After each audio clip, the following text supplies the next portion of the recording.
Un saludo a todos, queridos hermanos, queridos amigos. Tras este retraso sufrido por causa de la cirugía de cáncer vesical a que me sometí últimamente y que, gracias al Señor, ha sido totalmente superada. Aquí estoy de nuevo para retransmitir el capítulo 7 de mi libro ¿De qué protesta un protestante? Como sabemos, está dirigido principalmente a católicos de buena voluntad que deseen conocer desapasionadamente las diferencias doctrinales existentes entre la Iglesia Católica de Roma y la Palabra de Dios, que es la Biblia, y que los cristianos tenemos como única y suficiente fuente de conocimiento, doctrina y expresión de la voluntad de Dios para con nosotros. Pues bien, el capítulo y tema de hoy es el del sacerdocio.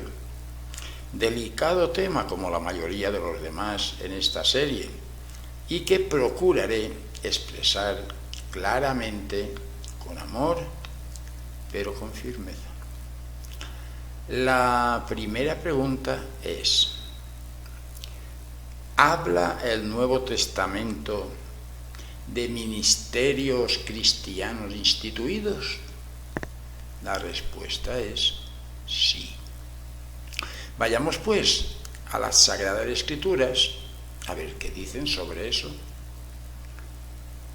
Dice el Señor: y Él mismo, o sea, el mismo Señor Jesucristo, repito, y Él mismo constituyó a unos apóstoles, a otros profetas, a otros evangelistas, a otros pastores y maestros, a fin de perfeccionar a los santos para la obra del ministerio, para la edificación del cuerpo de Cristo. Así, amigos, está expresada la ordenanza divina en Efesios capítulo 4, versos del 11 al 12. Bueno, ¿dónde pues encontramos la denominación específica de sacerdotes? En ninguna parte, evidentemente. Claro queda, por tanto, que Jesucristo, en efecto, nunca dejó establecido tal ministerio en la acepción comúnmente conocida. La Iglesia católico-romana, por su parte, ignorando nuevamente la palabra de Dios, otorga la calidad sacerdotal a sus ministros. Y si Jesucristo, hermanos y amigos, no legó a persona o personas en particular, es porque en Él se cumplió total y plenamente el fin definitivo del sacerdocio. Pues el gran sacrificio de total expiación por los pecados ya fue cumplido por Jesús en la cruz del Calvario. Desde entonces, desde ese momento, quedó establecido el sacerdocio universal de los creyentes en Cristo, por ser la Iglesia partícipe del sacrificio del Señor y de su cuerpo, del cual Él es la cabeza. El sacerdocio sí que existía en el Antiguo Testamento, en el periodo post-patriarcal, y estaba representado por la familia levita de Aarón. Vean en Éxodo 28. Siendo hereditario dentro de la misma familia. En aquellos tiempos, puesto que no se había cumplido la venida del Mesías, el sacerdote tenía un cometido definido, ya que era el medio de comunicación del pueblo de Israel con Dios. Al sacerdote levítico le era dado distinguir entre lo limpio y lo inmundo. Él tenía la potestad de tomar decisiones sobre crisis, enfermedades, etc.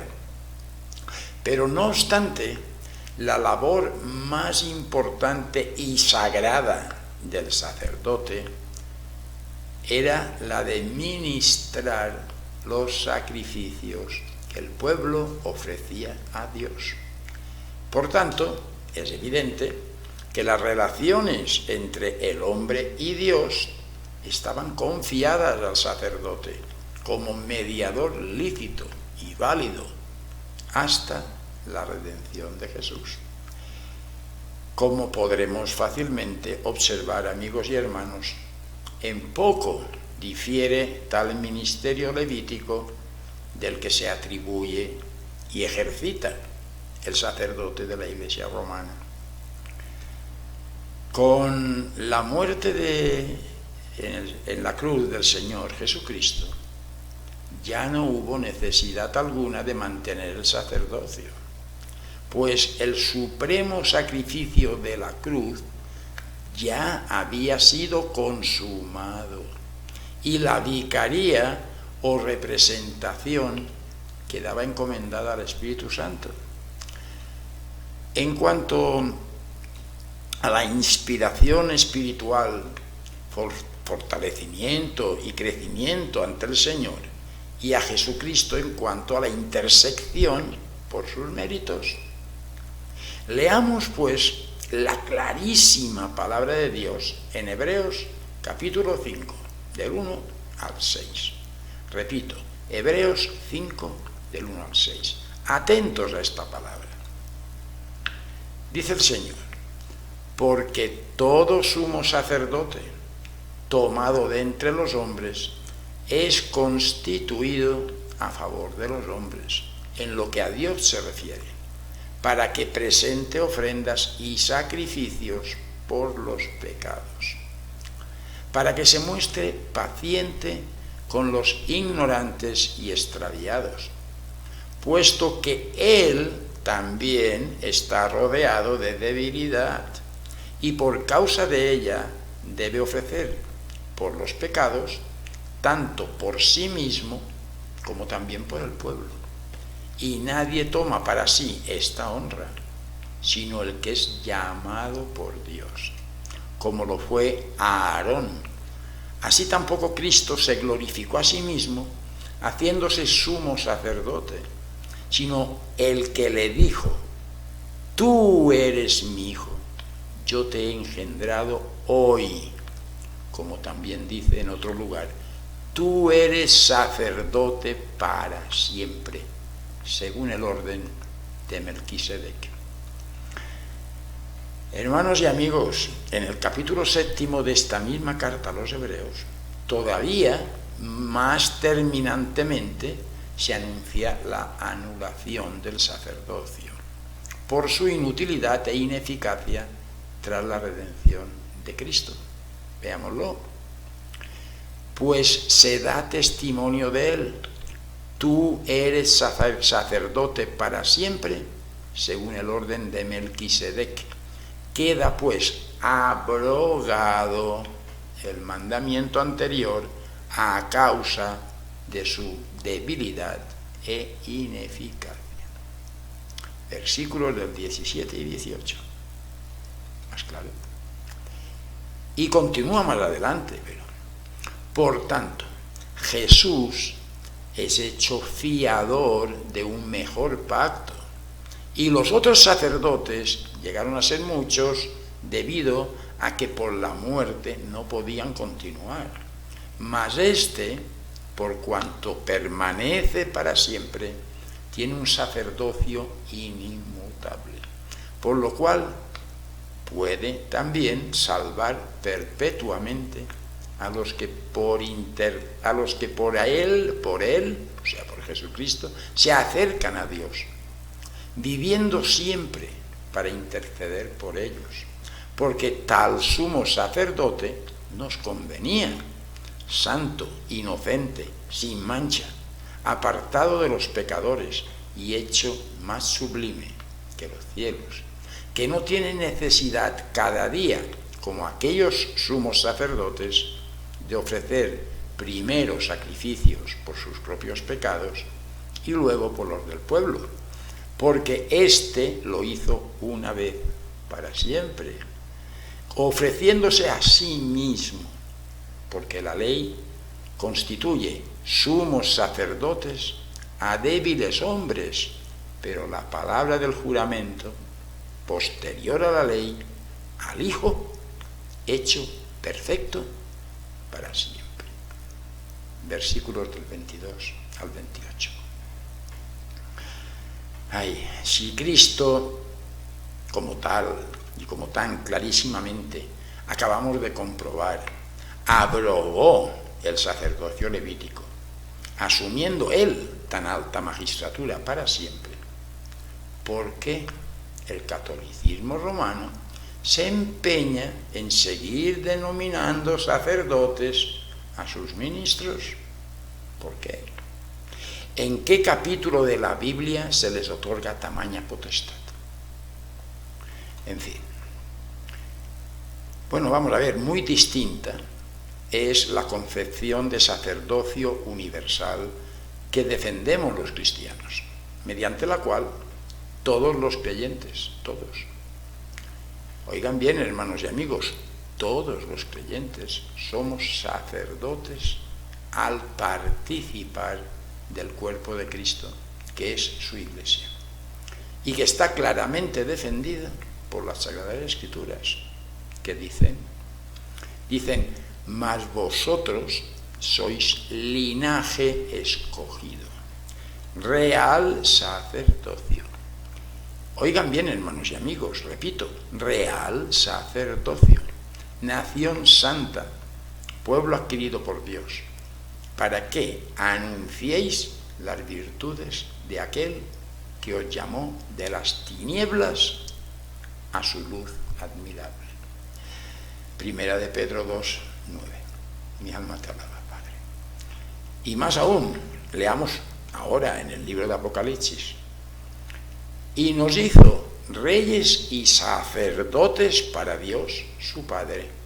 A Él sea la gloria e imperio por los siglos de los siglos. Amén. Apocalipsis, capítulo 1, verso 6. Vamos a ver, es lógico, por tanto, que si la Iglesia romana cree que la cena del Señor es un sacrificio al que denomina misa, precise de sacerdotes para poder ofrecer la víctima, normal. Pero habida cuenta de que ya hemos demostrado ampliamente en el capítulo anterior que el tal sacrificio es totalmente antievangélico, y en el presente que el sacerdocio quedó abolido para siempre, refundiéndose en la persona de Jesucristo y en su cuerpo, formado por la comunidad universal de creyentes, es incomprensible, es más intolerable que el catolicismo romano no haga uso en absoluto para sus ministros de las denominaciones que el Nuevo Testamento tan específica y claramente determina: apóstol, profeta, evangelista, pastor y maestro. Una de las cuestiones, por cierto, de gran actualidad, que la jerarquía vaticana pretende ignorar y hacer oídos sordos, es lo relativo ni más ni menos que al celibato del clero, que en ninguna parte de la Biblia se encuentra, en ninguna, y más aún, la Biblia ordena precisamente todo lo contrario. Sorpresa, ¿verdad? Veámoslo. Roma tiene ordenado a sus clérigos que no pueden contraer matrimonio so pena de cesar en sus respectivos ministerios. Veamos pues lo que dice la palabra de Dios ante tamaña aberración y desobediencia. Veamos atentamente en Primera de Timoteo, capítulo 3, verso 2. Dice el Señor: pero es necesario que el obispo, o sea, el pastor, obispo y pastor son sinónimos, repito pues, es necesario que el obispo sea irreprensible, marido de una sola mujer. Y dice más adelante en el verso 4, que gobierne bien su casa, que tenga a sus hijos en sujeción, con toda honestidad. Y en el verso 5 dice, pues el que no sabe gobernar su propia casa, ¿cómo cuidará de la iglesia de Dios? Primera de Timoteo, capítulo 3, versos del 2 al 5. Está más claro y obvio que los versículos precedentes se comentan a sí mismos. Puede caber, hermanos y amigos, la más mínima duda sobre la clara desobediencia de Roma a la libertad en el matrimonio que concede la santa palabra de Dios. Otra cosa, hermanos, muy diferente es el consejo, repito, consejo que da el apóstol Pablo al decir en 1 Corintios, capítulo 7, versículos 1 y 2, en cuanto a las cosas de que me escribisteis, bueno le sería al hombre no tocar mujer, pero a causa de las fornicaciones, cada uno tenga su propia mujer y cada una tenga su propio marido. 1 Corintios 7, 1 y 2. Es claro, pues, que el Nuevo Testamento no ordena casarse a los clérigos, pero lo evidente no es tan solo que no se lo prohíbe, sino que se lo aconseja muy seriamente, como hemos leído. Fijémonos bien, por tanto, en el serio peligro que tal aberrante ordenanza vaticana hace correr a sus ministros. Dice el Señor, alabado Padre sea tu nombre. Digo pues a los solteros y a las viudas que bueno les fuera quedarse como yo. Pablo era soltero, en cambio Pedro era casado. Continúo. Pero si no tienen don de continencia, cásense, pues mejor es casarse que estarse quemando. 1 Corintios, capítulo 7, versos 8 y 9. Que estarse quemando. Los males producidos por tan contradictoria postura de la Iglesia Católica con la palabra de Dios han sido, son y serán terribles. Como no es difícil constatar, fornicación, homosexualidad, pederastia, etc., por todos conocido. Cerremos, hermanos y amigos, este presente capítulo sobre el sacerdocio con las santas palabras en 1 de Timoteo, capítulo 4, verso 3.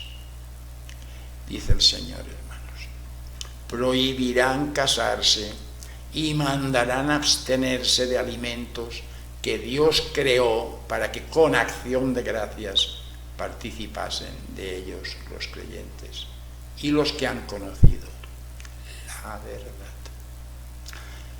En fin, les espero, hermanos y amigos, en el próximo capítulo, el 8º, titulado Los templos e imágenes. Que el Señor, Dios Todopoderoso y Eterno, los bendiga a todos ustedes, en el nombre que es sobre todo nombre, Jesucristo. Amén.